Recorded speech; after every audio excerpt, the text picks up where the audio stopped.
शक्ति, मां शक्ति, मां शक्ति। देवी यह भी ध्यान रहे कि यदि दानवलोक वासियों को इसका पता चल गया तो वे आपको ये व्रत नहीं करने देंगे। नहीं नहीं देवर्षि, अपने सुहाग की रक्षा के लिए मैं किसी को भी इस विषय में जानने नहीं दूंगी। तो फिर मुझे आज्ञा दीजिए। प्रणाम देवर्षि। नारायण नारायण।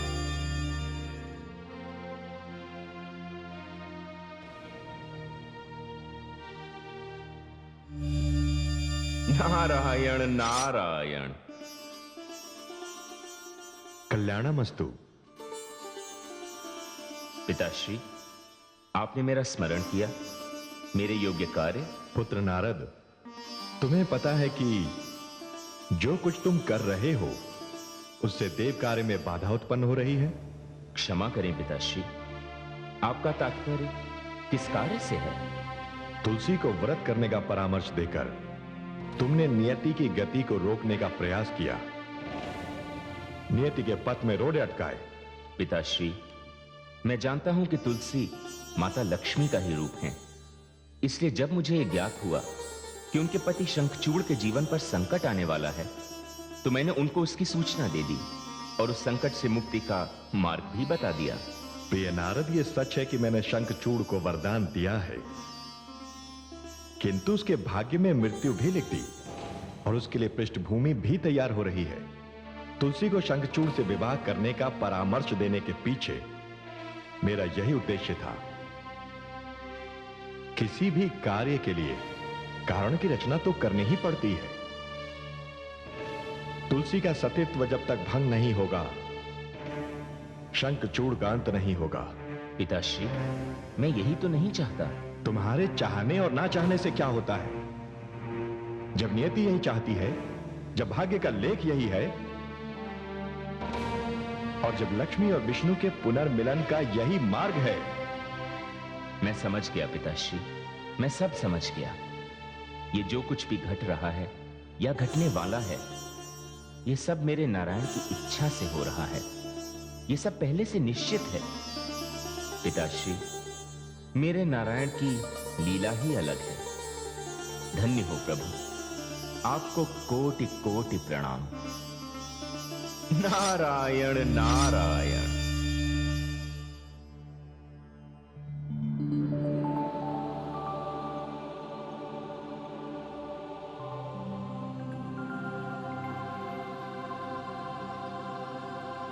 हे देवी भुवनेश्वरी, यह समस्या तो उलझती ही जा रही है। इन परिस्थितियों में, इन दानवों के बीच क्या तुलसी अपना व्रत पूर्ण कर पाएगी? क्यों महादेवी, आपको ऐसा संदेह क्यों हो रहा है? हे भुवनेश्वरी, ये तो सभी जानते हैं कि दानव भगवान विष्णु के विरोधी हैं। पता नहीं दानवराज शंखचूड़ तुलसी की बात मानेंगे या नहीं। उनकी अनुमति के बिना तो व्रत नहीं कर पाएगी ना। हे महादेवी, आपका संदेह निराधार नहीं है, किंतु अब इसमें कोई अधिक विलंब नहीं है। वो देखिए, दानवराज शंखचूड़ अपने कक्ष में प्रवेश कर रहे हैं।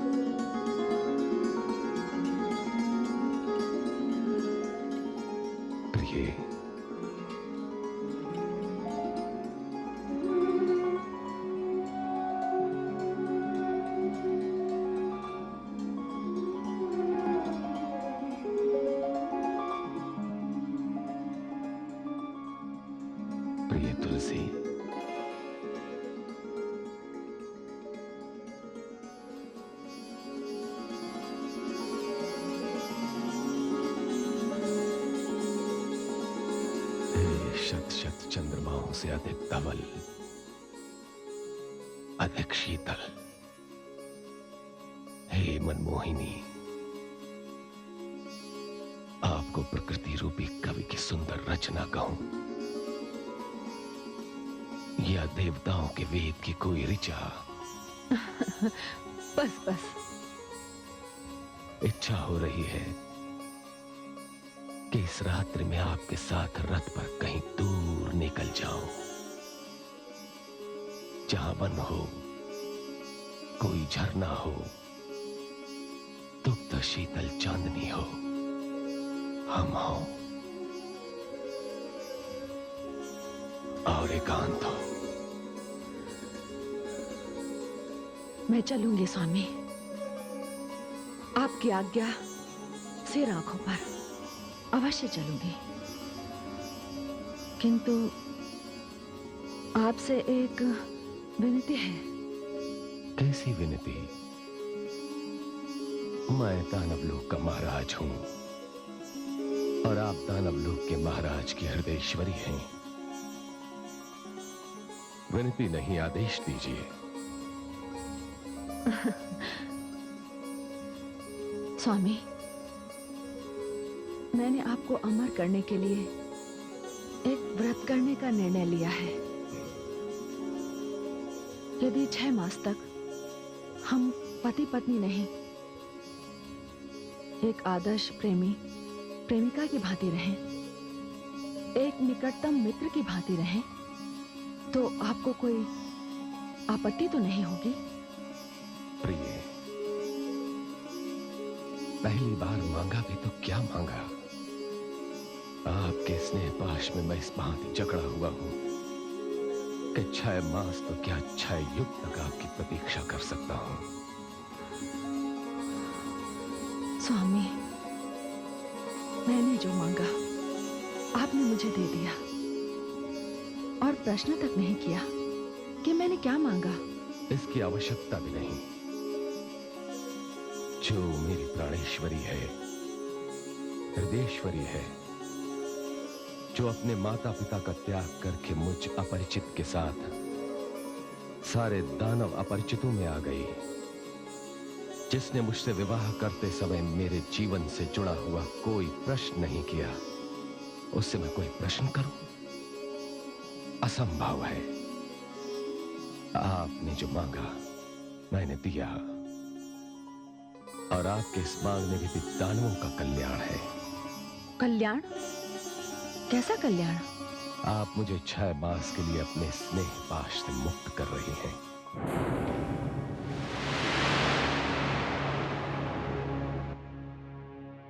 अब मैं इन्हीं 6 मासों के भीतर अपनी प्रतिज्ञा के अनुसार सारी सृष्टि पर दानव लोक की विजय पताका फहरा कर दिखा दूंगा।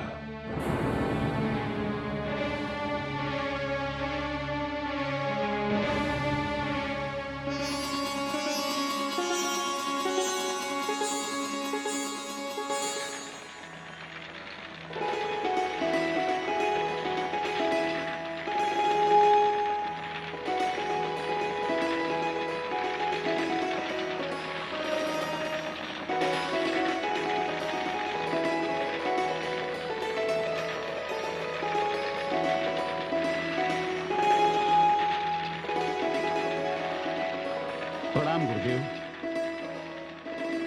गुरुदेव, महाराज शंखचूड़ युद्ध पर जाने से पहले आपसे आशीर्वाद प्राप्त करना चाहते हैं। मैं आप ही की प्रतीक्षा कर रहा हूं। आइए।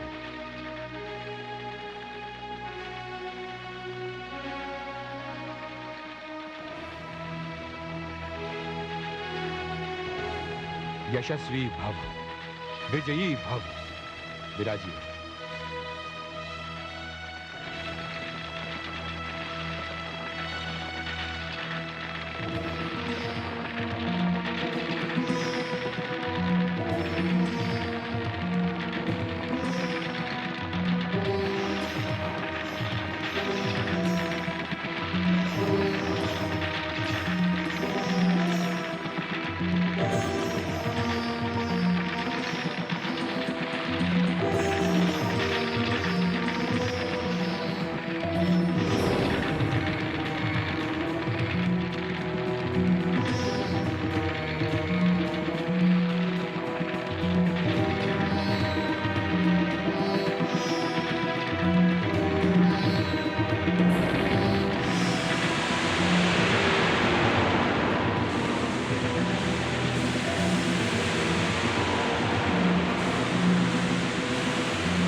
वत्स शंखचूड़, ये मंत्र से अभिषिक्त शस्त्र है।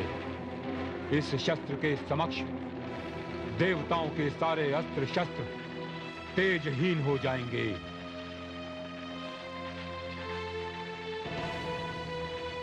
मैं आपका आभारी हूं गुरुदेव। मैंने अपनी अर्धांगिनी तुलसी को यह वचन दिया है कि मैं 6 मास में त्रिलोक विजयी होकर लौटूंगा। ऐसा ही हो वत्स, किंतु प्रस्थान से पूर्व कुलवधू तुलसी के हाथों से इस खड्ग का स्पर्श अवश्य कराना। वो विजय तिलक करने के लिए महल में तुम्हारी प्रतीक्षा कर रही है। जैसी आज्ञा गुरुदेव। यशस्वी भव, लो वत्स, विजयी भव।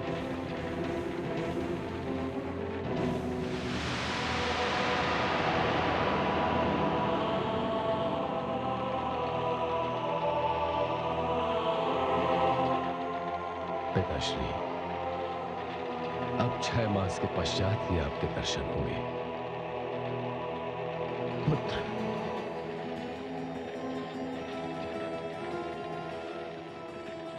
विजयी भव पुत्र।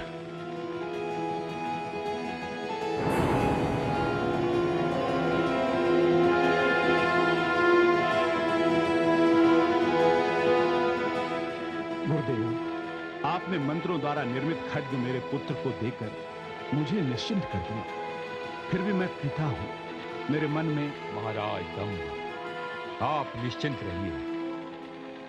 वत्स शंखचूड़ को वरदान है, जब तक उनकी पत्नी का सतीत्व भंग नहीं होता उसे कोई नहीं मार सकता। और संसार में कोई भी प्राणी, यक्ष, गंधर्व, दानव, देवता, कोई भी ऐसा नहीं है जो कुलवधू तुलसी के सतीत्व के तेज के आगे टिक सके।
हे स्वामी, मेरी कामना है कि आप विजयश्री प्राप्त करके लौटें।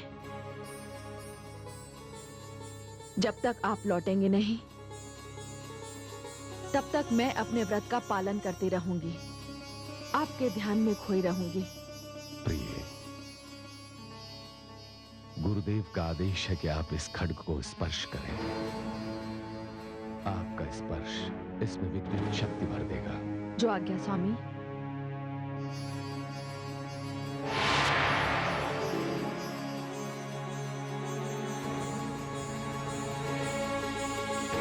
स्वामी, पूरे 6 मास तक मेरी दृष्टि द्वार पर लगी रहेगी। यहाँ केवल तुलसी का शरीर रहेगा। उसका मन, उसकी आत्मा, उसके प्राण तो आपके साथ जाएंगे। प्रिय, मैं भी तुम्हारी छवि नेत्रों में बसाकर तुम्हारे इस पावन तेजस्वी मुखमंडल को अपने हृदय में अंकित किए जा रहा हूं। विदा दो प्रिय। स्वामी, मैं अपने नेत्र बंद कर लेती हूं। आप कृपया अपने कर्तव्य पालन को जाइए। आपकी यही स्मृति मेरे नैनों में बंद रहेगी।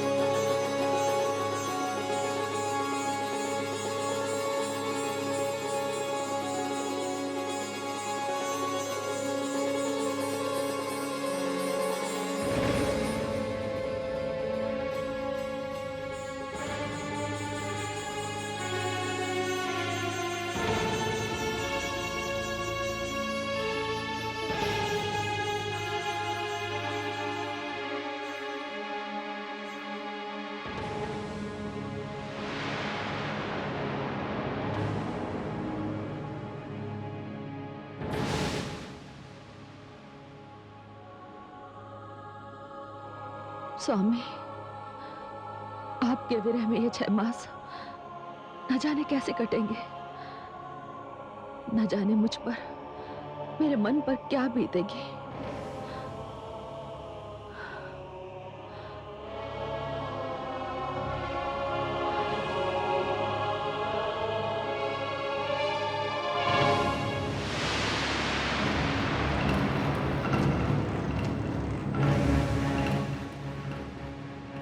पुत्र शंखचूड़,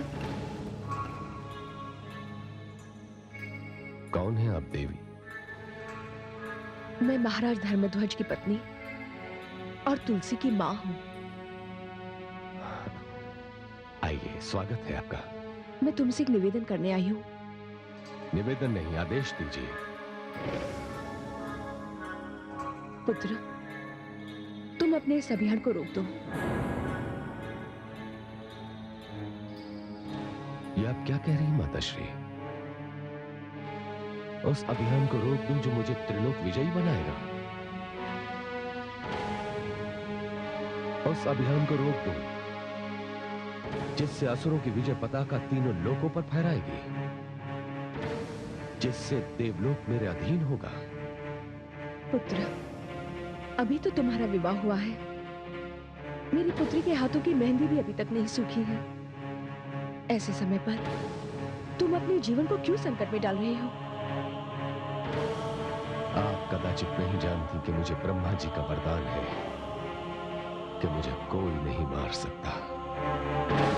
तब तो तुम्हें अपनी शक्ति का रचनात्मक उपयोग करना चाहिए, जन कल्याण के लिए करना चाहिए। आप जो कहती हैं वो मनुष्यों के सोचने की सीमा है। असुरों का मार्ग इससे आगे है, बहुत आगे है। पुत्र,